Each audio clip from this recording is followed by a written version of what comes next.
बात गिनते हैं, किसी का ट्रांसफॉर्मेशन होता है। यह सोचने की बात है। पार्टी ठीक है, पार्टी से हमको कोई एतराज नहीं है। लोकशाही में पार्टियां होना चाहिए, वो प्रजास्वाम्य के लोकशाही के स्तंभ होते हैं। पार्टी की मौजूदगी बहुत जरूरी है, पार्टियों के बीच में टक्कर की भी बहुत जरूरी है। जो अच्छा क्वालिटी काम करता है उसको जनता मौका देगी। तो मैं आपसे फिर एक बार कहता हूं, ये बीआरएस भारत परिवर्तन का एक मिशन है। पूरी भारत को सुधारना है, सिर्फ महाराष्ट्र राज्य को नहीं। पूरी भारत जब तक परिवर्तन ना हो, हमारे समस्याओं का समाधान नहीं निकलेगा। एक सेंटेंस में कहना है तो परिवर्तित भारत ही आज के भारत के सर्व समस्याओं के समाधान है। 100%, इसमें कोई दो राय नहीं। दुनिया में कई मिसाल देखने को मिलते हैं। ठीक है, हर समाज का किसी न किसी तरीके का शुरुआत होता है। किसी का आजादी से गिनते हैं, किसी का इनकलाब के बाद, रिवॉल्यूशन के बाद गिनते हैं, किसी का ट्रांसफॉर्मेशन होता है, तानाशाही से लोकशाही में बदलते हैं, वहां से फिर गिनती शुरू करते हैं। हमारे देश में हमारी व्यवस्था है कि हम आजादी के जब से देश का शुरुआत का गिनती करते हैं। तो होता यह है, हर देश में, सारे ग्लोब में अगर देखें हम लोग, उस समय के जैसे बुद्धिजीवी होते हैं, जैसे कि डॉक्टर बाबा साहब अंबेडकर थे हमारे यहां, उनके नेतृत्व में एक संविधान बना, कानून कायदा बना दिया, देश चल पड़ा। चलते चलते अनुभव ही कुछ और मिलते हैं। जब लिख के चलते हैं, कानून बना के चलते, कुछ एक रास्ता बना के चलते हैं, जब चल पड़े तो अनुभव कुछ अलग बताता है, उसके मुताबिक काम होता है और 1-2 दशक या मैक्सिमम 3 दशक के अंदर पूरा सेटल होता है। हमारे पास 75 साल गुजर गए, अभी भी कोई सेटल नहीं। किसान रो रहा है, आत्महत्या कर रहा है आखिरकार, फिर कौन सुख से है? शोषित, पीड़ित, वंचित जो लोग हैं, आज हमारे देश में दलितों का स्थिति क्या है? मैं एक शब्द में कहता हूं, दलितों का गरीबी और दलितों का साथ अन्याय जब तक नहीं रुकेगा, हमारे चेहरे से वो दब्बा नहीं जाएगा।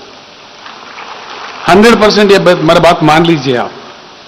अमेरिका जैसा देश, जहां वहां के मुकामी लोग, नेटिव लोग, रेड इंडियंस को काफी सताए थे, श्वेत जाति वालों ने काफी अत्याचार किए थे उनके ऊपर, लेकिन अमेरिका जैसा देश भी, वहां भी चेतना जाग गई।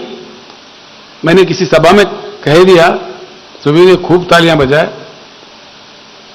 बराक ओबामा को अमेरिका का अध्यक्ष बना के अमेरिका ने अपने पापों को धोया है। ऐसे ही हमारे पास जब तक हमारे दलित समाज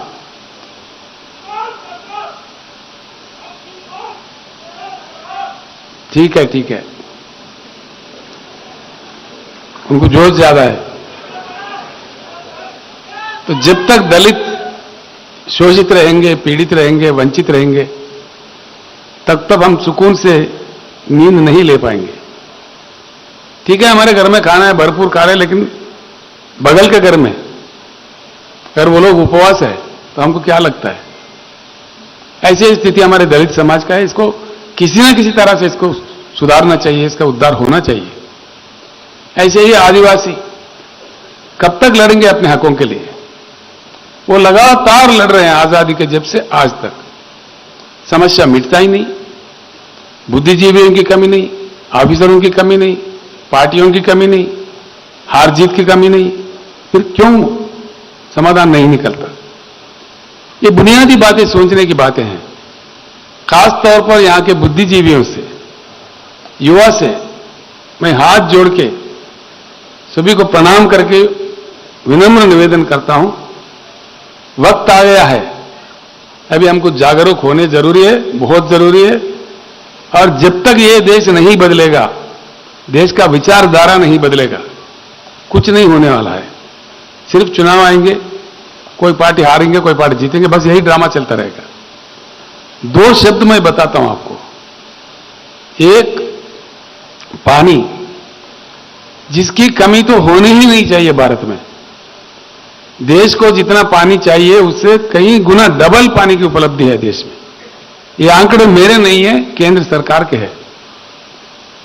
भारतवर्ष में हर साल 1,40,000 टीएमसी की बारिश होती है, जिसमें से सीधे ही बरसात होते समय ही फ्रिक्शन होकर के हवा से आधा पानी बाष्पीकरण होता है, यानी कि 70,000 करीब करीब बाष्पीकरण हो जाता है। बाकी 70,000 पानी हमारे भूमिगत जाता है, कुछ भूमि जल, और बाकी 60-65,000 टीएमसी सीधे ही शुद्ध नदियों में शुद्ध पानी हमारे देश में बहता है। इसमें से आज तक भारत ने उपयोग किया सिर्फ 19-20,000 टीएमसी, बाकी 50,000 टीएमसी बह रहे समंदर में, या तो बंगाल के खाड़ी में या अरबिया समुद्र में। सभी देख रहे हैं, इतने सारे प्रधानमंत्री, इतने सारे मुख्यमंत्री, इतने सारे विधायक, आमदार, खासदार, क्या क्या नहीं, लेकिन कुछ होता नहीं। इधर हमारे खेत भी सूखे हैं, हमारे गले भी सूखे हैं। क्या पाप किया देश ने? हकीकत बताए तो ये बात यह है, भारत में सबसे ज्यादा कृषि लायक भूमि है। अमेरिका हमसे बड़ा है, 2-2.5 गुना बड़ा है, लेकिन उनके पास सिर्फ 29% ही कृषि योग्य भूमि है। चाइना हमसे 1.5 गुना बड़ा है, उनके पास सिर्फ 16% ही कृषि योग्य भूमि है। भारत एक ही देश है पूरे दुनिया में जो भाग्यवान है, जिनके पास सीधे ही 50% भूमि कृषि योग्य है।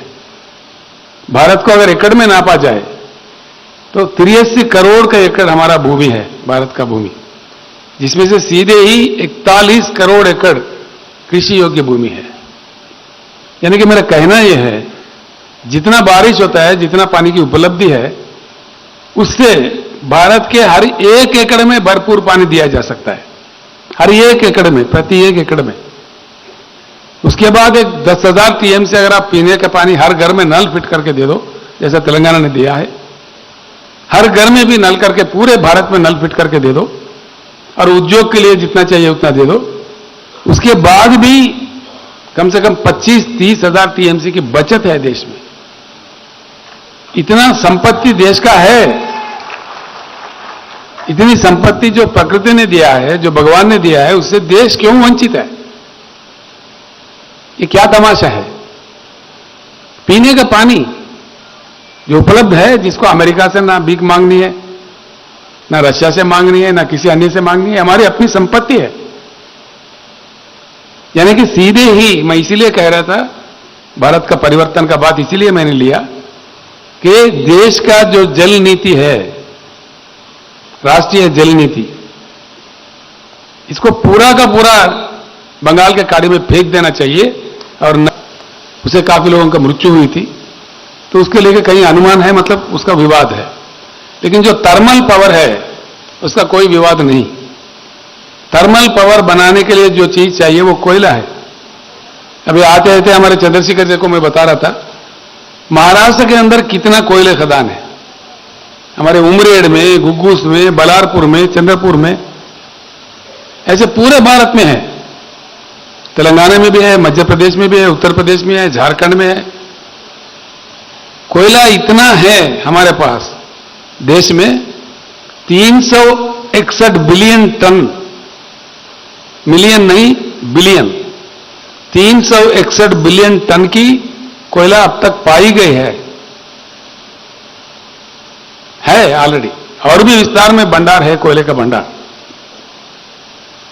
जो हाइडल इलेक्ट्रिकल है, जो सोलर ऊर्जा है, और जो कोयले से थर्मल बनता है, इन तीनों को तालमेल करके हाइब्रिड सिस्टम में अगर यूज करें, पूरे भारत में हर चीज के लिए, खेतों के लिए, उद्योगों के लिए, कमर्शियल के लिए, डोमेस्टिक के लिए, पूरे चीज जिस प्रकार का बिजली हमें चाहिए, पूरे भारत को देने के लिए ये उपलब्ध हुआ, ऑलरेडी उपलब्ध हुआ 361 बिलियन का कोयला 150 साल तक के लिए पर्याप्त है। 150 साल तक के लिए। ये भी आंकड़े मेरे नहीं है, गवर्नमेंट ऑफ इंडिया के, कोल मंत्रालय के है, कोल इंडिया के है।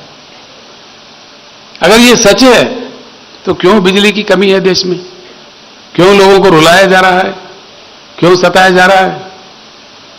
किसान रात्रि बेरात्रि आधी रात में किसानों को करंट दो, जैसे कि वो भिखारी है। जाओ तो वहां किसी को सांप काटा, किसी को बिजली का धक्का लग के मर गया। कितने लोग की मृत्यु हो रही है। ये क्या तमाशा है इस देश में।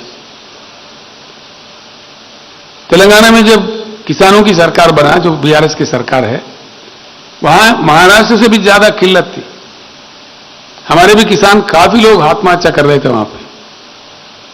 हमने एक शपथ लिया, भाई इसको रोका जाए, कुछ करो लेकिन रोको, किसानों को खड़ा करो। मैं रोते रोते भी उनको हाथ जोड़ के प्रणाम करके उनको अपील करता रहा कि मत मरो भैया, 1-2-3 साल मैं संभाल लूंगा आप लोगों को। ऐसा बोलना पड़ता था, मुझे भी गदगद होकर बोलना पड़ता था। आज तेलंगाना में किसानों को 24 घंटा पानी बिजली मिलता है फ्री में, 1 पैसा भी नहीं। तेलंगाना में हमने 4-5 कदम उठाए तो किसान खड़े हो गए, खुश है। आत्महत्या 100% तो मैं नहीं कह सकता, लेकिन पूरा का पूरा थम गए, बंद ही हो गए। हमने पहला कदम यह उठाया कि भाई तलाटी को हटा दो। हटाना है, हटाना चाहिए। आवाज नहीं आ रही है। हटाना चाहिए। हमने कानून लाके असेंबली में पास करके बर्खास्त कर दिए। तलाटी चला गया। चले जाने के बाद क्या किया, हमने उनका नौकरी नहीं निकाला, हमने उनके पेट पे नहीं मारा, उनके दूसरे डिपार्टमेंट में भेज दिए, एडजस्ट कर दिए उनको। बाकी पूरे डिजिटलाइज कर दिए, कंप्यूटराइज कर दिए। 7-12 के लिए कहीं तहसील जाओ, इधर जाओ, किसी को आगे हाथ फैला, ऐसा कोई जरूरत नहीं है। बटन दबाओ तो दिखेगा 7-12 क्या है, 7-12 दिखेगा, 70-12 भी दिखेगा।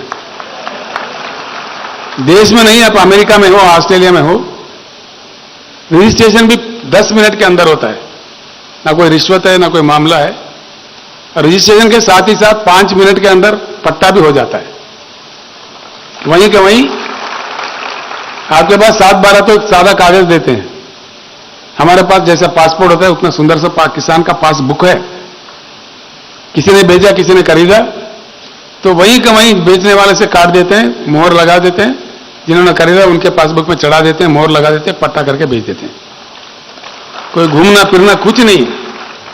एक तलाटी व्यवस्था बर्खास्त करके सारे भूमि के रिकॉर्ड्स को डिजिटलाइज करने से इतना फायदा हुआ। किसान अब जाते नहीं तहसील में। दूसरा क्या किया, इनसे क्या हुआ, इससे फायदा इतनी मिले ये करने से। आज हम फसल को एक बार 5-5 हजार के हिसाब से 1 एकड़ को 10,000 रुपए निवेश के लिए देते हैं टाइम सीजन पे, ताकि वो बीज खाद जो भी उनको चाहिए वो खरीद लेते हैं, सही टाइम पे पहुंचा देते हैं। किस प्रकार से उनको कोई दफ्तर नहीं जाना पड़ता, कोई दरखास्त देना नहीं पड़ता, किसी चीज की जरूरत नहीं है। हमारे फाइनेंस सेक्रेटरी यहां हैदराबाद में डाल देता है बैंक में, तो सीधा उनके बैंक अकाउंट में जाता है और उनका सेल फोन बजने लगता है। ये बड़ा अजीब चीज हो रहा है वहां पे। किसानों का एक साथ जो कि एक दिन लाखों लोगों को जाता है, हर किसी का सेल फोन बजने लगता है। बोलते वो लोग के आ गया रैतु बंधु, आ गया रैतु बंधु, ऐसा बोलते। उनका लिए हमने बीमा कर दिया, जो चरण वांगमारे जी कह रहे थे। पूरा भाई हम समझ गए चरण वांगमारे का हवा बहुत है, बार बार तो वहां होता यह है, किसानों का किसी भी तरह से मृत्यु हो, सिर्फ एक्सीडेंट से नहीं, किसी भी तरह का मृत्यु हो, नेचुरल डेथ भी हो, ठीक है। इसीलिए हम बात कर रहे हैं हम लोग। तो किसान को पूछते हैं, भाई आपके अगर कुछ मृत्यु होने में किसको भेजना चाहिए पैसे, नॉमिनेट हो जाता है। किसान का मृत्यु हो जाता है तो इमीडिएटली 8 दिन के अंदर ही उनके घर 5 लाख का चेक पहुंच जाता है। कहीं जाने की जरूरत नहीं, ना किसी दफ्तर जाओ, ना कोई दरखास्त दो, कुछ नहीं, ऑटोमेटिक आता है। यह इसलिए संभव हुआ कि पूरे राज्य को हमने हर 5,000 एकड़ को एक क्लस्टर में ला दिया और वहां एक अधिकारी का नियुक्ति किया। उन 5,000 एकड़ में जितने भी किसान हैं वो क्लब बन गया। उसमें से कृषि का मृत्यु होता है, इमीडिएट रिपोर्ट आता है, उसके हिसाब से चेक चला जाता है। और किसान के पूरा उगाई हुई पूरी क्रॉप हम लोग खरीदते हैं, सरकारी खरीदता है।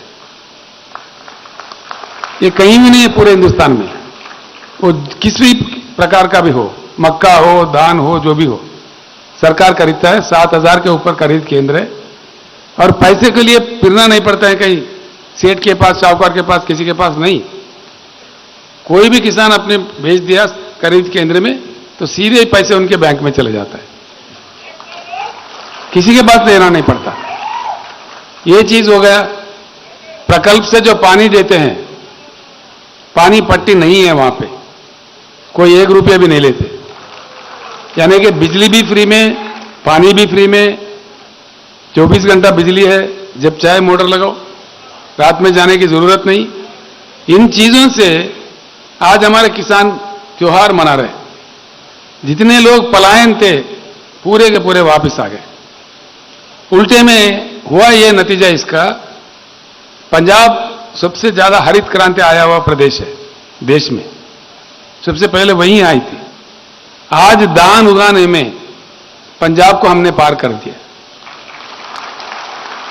अभी जो कट गई है फसल, सेकंड क्रॉप जो कट गई है, उसमें पूरे भारत में धान का खेत उगाए थे वो 94 लाख एकड़ में, 94 लाख एकड़ में, जिसमें से 56 लाख एकड़ सिर्फ तेलंगाना में उगाया, आधे से भी ज्यादा।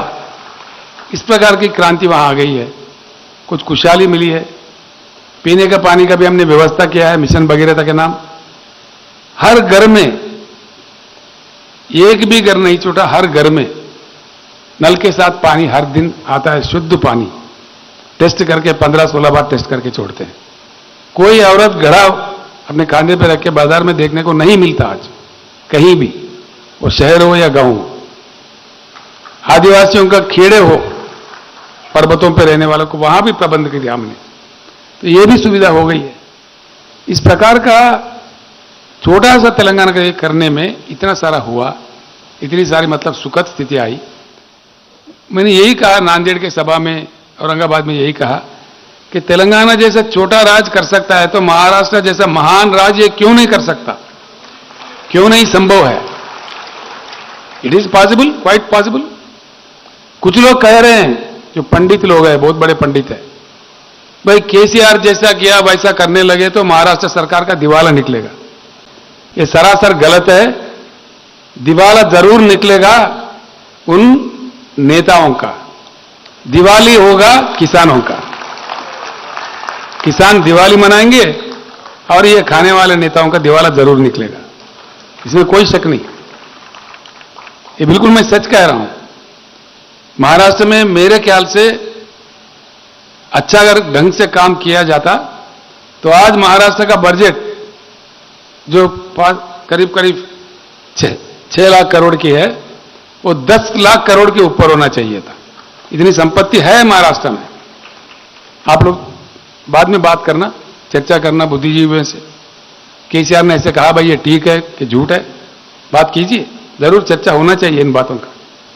तो इसको लेके ये बीमारी, ये जो हो रहा है, ये सिर्फ महाराष्ट्र में नहीं, पूरे भारत में ये बीमारी लगी हुई है। इसलिए मैं कहता हूं, नीति बनने है तो पार्लियामेंट से बनता है, असेंबली से बनता है। हां, जरूर हमको चुनाव लड़ना है और जीतना है। हर लेवल का चुनाव भारत राष्ट्र समिति लड़ेगा, बिल्कुल लड़ेगा। कुछ तो पंडित ऐसा कहते हैं, आप आंदोलन करो, हम पार्लियामेंट जाएंगे, हम यहां बाजार में बैठेंगे, तुम पार्लियामेंट जाओगे। ये तो हो रहा है ना 50 साल से, 60 साल से। अब नहीं जाएंगे, अब तक भेजे बहुत। मैं इसीलिए कहता हूं, आमदार खासदार, अब किसानों को ही बनना है, किसान सरकार बनना है। इतना हल चला के, इतना दान उगा के देश को अन्न खिला सकते किसान, क्या पार्लियामेंट जाके कानून नीति नहीं बना सकता अपने मुताबिक? अपने दम पर पानी और बिजली अपने खेत में नहीं ला सकता? बिल्कुल ला सकता।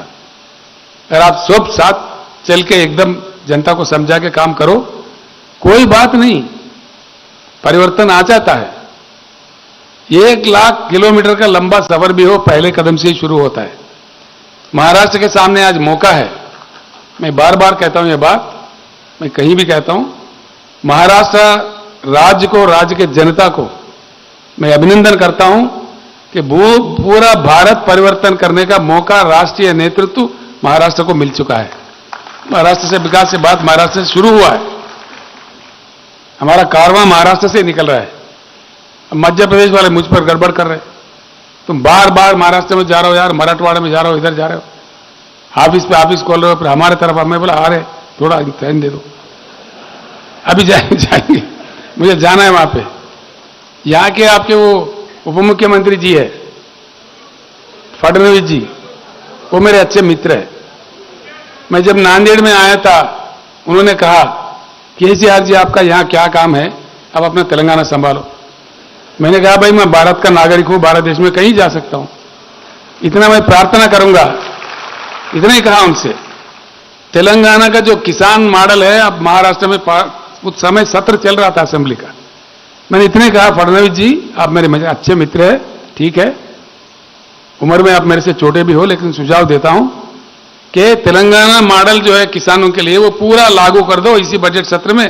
मैं जब मेरा काम यहां खत्म हो जाएगा मैं मध्य प्रदेश जाऊंगा।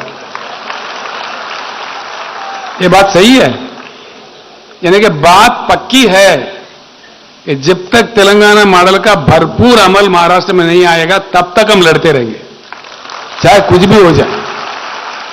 जमीन आसमान एक करेंगे, लेकिन लड़ेंगे, अब छोड़ेंगे नहीं। हर गांव में, हर गली में हम समझाएंगे।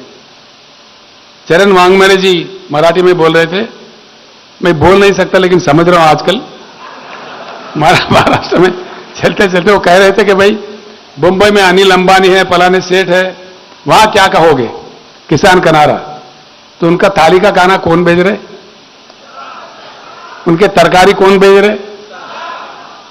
देश अगर हमारे साथ नहीं आएंगे बेटा, तुम्हारा काम खाना बंद हो जाएगा, है ना। किसान के साथ देश को चलना ही पड़ेगा। अगर किसान समझे तो ऐसा मजबूर भी कर सकता है, लेकिन किसानों का मजबूरी को फायदा उठाते हुए, उनको दलालों का शिकार करते हुए खराब करना किसी भी प्रकार से देश के लिए उचित नहीं है, बिल्कुल ही नहीं है।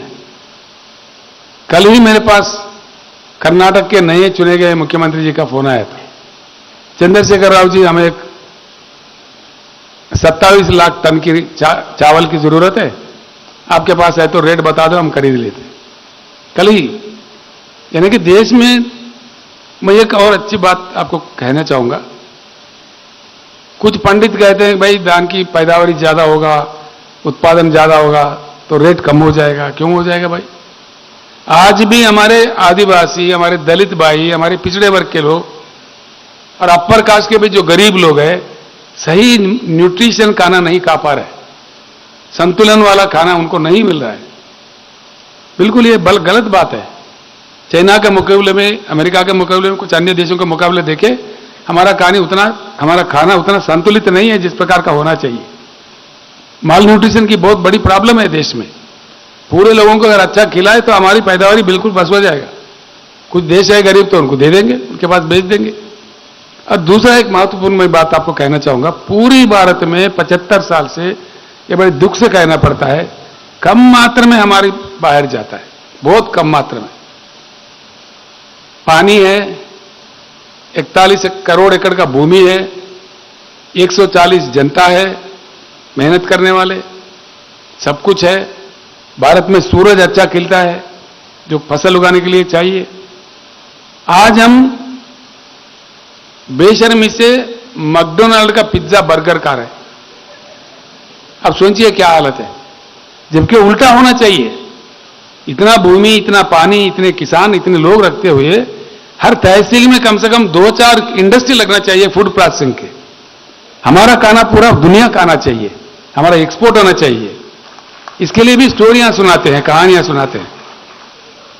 बना लीजिए बिहार सरकार, मैं करके बताता हूं कैसा नहीं जाता है, कौन रोकता है, किसका मजाल है। हमारा खाना पूरा देश में, पूरा दुनिया में जाना चाहिए। किसानों को अच्छे दाम मिलना चाहिए। हर तहसील में 2, 3, 4 इंडस्ट्री लगना चाहिए। जो फूड प्रोसेसिंग इंडस्ट्री है, जो एग्रीकल्चर से जुड़े हुए हैं, पूरे युवाओं को उसमें नौकरी मिलना चाहिए, करोड़ों लोगों को। ये नहीं करते हुए ज्यादा मत उगाओ, ये करो वो करो। सबसे दुख वाली बात यह है, एनसीआरबी जो सरकार, केंद्र सरकार की संस्था है, वो खुद बता रहे हैं कि देश में लाखों किसान का ऑलरेडी आत्महत्या हो चुका है। एक दो नहीं, 3 लाख के ऊपर किसान देश में आत्महत्या कर चुके हैं। फिर कोई बात नहीं, कोई एहसास ही नहीं, ना केंद्र सरकार को है, ना राज्यों की सरकार को है, ना इनको देश से मतलब है, ना प्रदेश से। हो क्या रहा है? फिर इनको कौन जगाएगा, कौन समझाएगा? वो तो बस लगे हुए हैं चुनाव जीतने। धर्म का नाम बोलो, इसका नाम बोलो, जातिवाद पैदा करो, लोगों में फूट डालो, बस चुनाव जीतो। अगर जीत किसके लिए? जनता के लिए, देश के लिए, कुछ अच्छा काम करने के लिए, सिर्फ जीतने के लिए?